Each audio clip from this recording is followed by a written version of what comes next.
नंदिनी बहुत ही समझदार औरत थी जो हमेशा अपने परिवार को अच्छी बातें सिखाया करती। लेकिन आज वो और दिन से भी ज्यादा खुश थी, और खुश होती भी क्यों ना। उसने अपने इकलौते बेटे अतुल की शादी गांव की लड़की काजल से जो करवा दी थी। अब काजल शादी करके शहर अपने ससुराल आ जाती है और अपना बड़ा सा मॉडर्न घर देखकर खुश हो जाती है। हाय दैया, इतना बड़ा घर! ये घर कम गांव के किसी जमींदार की हवेली ज्यादा लग रही है। अब ये घर है या हवेली या फिर कोई मंदिर, ये तेरा ही है बहू। अब तुझे ही इस घर को और इस घर वालों को संभालना है। आजा, अब अपने शुभ कदमों के साथ घर में प्रवेश कर।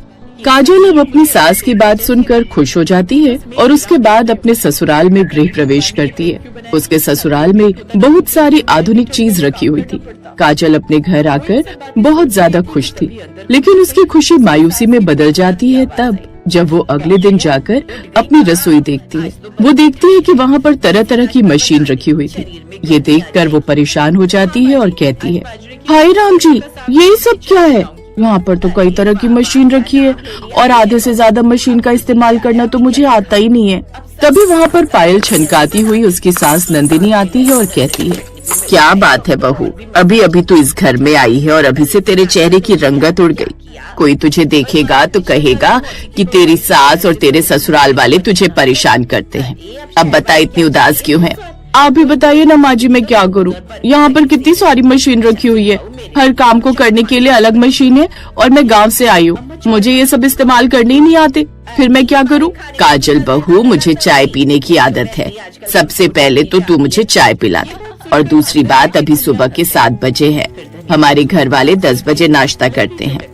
3 घंटे में अपने हिसाब से इस रसोई को सजा दे, क्योंकि अब तो ये रसोई तुझे ही संभालनी है। तुझे जैसे इस रसोई को बनाना है तू बना सकती है। काजल ये बात सुनकर खुश हो जाती है। अपनी सास नंदिनी को चाय बनाकर पिलाती है। चाय पीकर नंदिनी अपने कमरे में चली जाती है तो वहीं काजल कहती है, अब हुई ना बात, हम इस रसोई को ऐसे बना देंगे कि ऐसा लगेगा कि शहरी घर के अंदर गांव की रसोई है।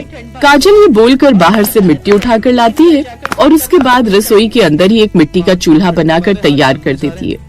वो आधे से ज्यादा बर्तन नीचे जमीन पर सजा देती है और फिर थोड़ी देर में खाना बनाना शुरू करती है। रसोई से तेज धुआं उठने लगता है। तभी उसका ससुर रसोई में जाता है और कहता है, अरे भागो भागो, रसोई में आग लग गई है, इतना धुआं उठ रहा है, अरे भागो जल्दी। तो काजल को जमीन पर बैठकर खाना बनाते हुए देखता है और घर वालों को आवाज लगाकर बुलाता है, अरे नंदिनी, जरा यहाँ देखो, ये काजल बहू ने क्या रायता फैलाया हुआ है। कल को पड़ोसियों तक धुआं जाएगा तो वो भी फायर ब्रिगेड वालों को फोन करके बुला देंगे। नंदिनी रसोई में आती है और काजल से कहती है, ये सब क्या है काजल बहू? मैंने तुझे रसोई को अपने हिसाब से संभालने के लिए कहा था, लेकिन तूने ये रसोई का क्या हाल कर दिया।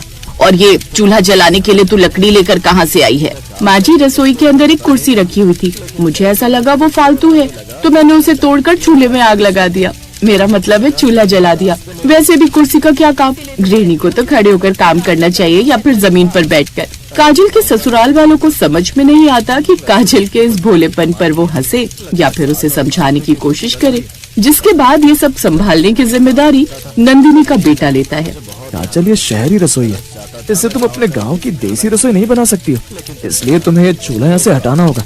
यहाँ पर सोसाइटी के लोग रहते हैं, इतना धुआं आने से वो लोग शिकायत कर सकते हैं कि हम वायु में प्रदूषण कर रहे हैं। ठीक है अतुल जी, अब से मैं गैस पर ही खाना बनाने की कोशिश करूंगी। कोशिश नहीं काजल बहू, तुम्हें गैस पर ही खाना बनाना होगा, लेकिन तुम ज्यादा फिक्र मत करो, मैं तुम्हें सारी चीजें खुद सिखाऊंगी। नंदिनी भी अब अपनी बहू काजल के साथ मिलकर नाश्ता बनाने लगती है। काजल भी धीरे धीरे रसोई में खाना बनाना सीखने लगती है, लेकिन फिर भी वो अपने गांव की रसोई को बहुत ज्यादा याद किया करती है। कुछ दिन गुजरते हैं।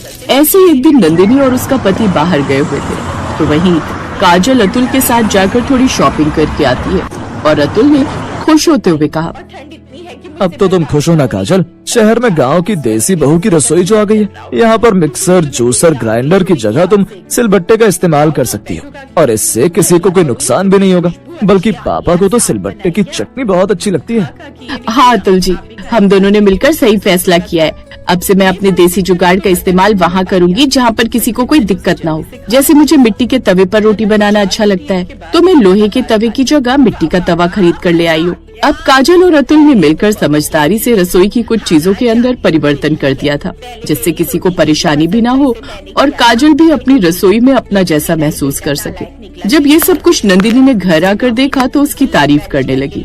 माँ जी, अब आपको इस रसोई में हुए थोड़े बहुत बदलाव से कोई परेशानी तो नहीं है ना? अगर आपको कोई भी परेशानी हो तो आप हमें बता सकती हैं। आप हमारी सास नहीं, हमारी माँ जैसी हैं। नहीं बहू, मुझे अब कोई परेशानी नहीं है। बल्कि बहू, तूने तो मेरा दिल जीत लिया है। तू बहुत समझदार है। तूने इस रसोई को आधुनिक और देसी दोनों तरह की रसोई में परिवर्तित करके रख दिया है। अब मुझे ऐसा लग रहा है जैसे मैंने शहर के अंदर एक छोटा सा गाँव का घर बसाया हुआ है। बहुत अच्छा किया तुमने। हाँ काजल बेटा, मेरा आशीर्वाद अब हमेशा तुम्हारे साथ है। मुझे तो सिलबट्टे वाली चटनी बहुत पसंद है, लेकिन तुम्हारी सास को वो बनाने में बहुत आलस आता है। अब तो मैं तुमसे रोज सिलबट्टे पर चटनी पिसवाया करूंगा और कोई बहाना नहीं चलेगा, ठीक है ना? आप बिल्कुल भी फिक्र मत कीजिए ससुर जी। मैंने अपनी मिट्टी का चूल्हा उठाकर छत पर रख दिया है। हम कभी कभी छत पर बैठकर भी देसी खाना बना सकते हैं। उससे किसी को धुआं भी नहीं जाएगा और परेशानी भी नहीं होगी। वैसे भी जब लोग डिजायर करते हैं तभी तो धुआं होता है। अरे पागल लड़की, वो बोनफायर होता है, डिजायर नहीं। वैसे हाँ, तुम ठीक कह रही हो। कभी कभी हमारा सारा परिवार साथ में बैठकर छत पर खाना बना और खा सकता है। इससे किसी को परेशानी भी नहीं होगी और हमें ऐसा लगेगा कि जैसे हम छत पर पिकनिक मनाने के लिए आए हैं। जी आप समझ गए ना, ऐसा ही समझदार पति चाहिए था हमको।